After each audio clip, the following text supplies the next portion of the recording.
Hello everyone! For today's video ay babahagi ko ang kaunting kaalaman tungkol sa benepisyo na makukuha natin sa avocado.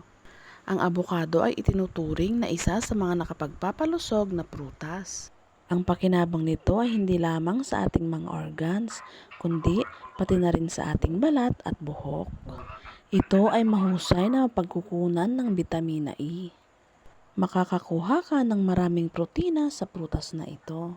Ang taba na nanggagaling sa prutas na ito ay nakakatulong sa pagbaba ng bad cholesterol. Ang pagkain ng prutas na ito ay malaking tulong para sa ating mga mata. Pinapabuti ng avocado ang pagsipsip ng nutrients, kaya naman nakakatulong ito sa paglaki. Ilan lamang ito sa napakaraming benepisyo na makukuha natin sa prutas na avocado. Disclaimer lamang po, ako po ay hindi eksperto at nakuha ko lamang po ito sa aking pagre-research.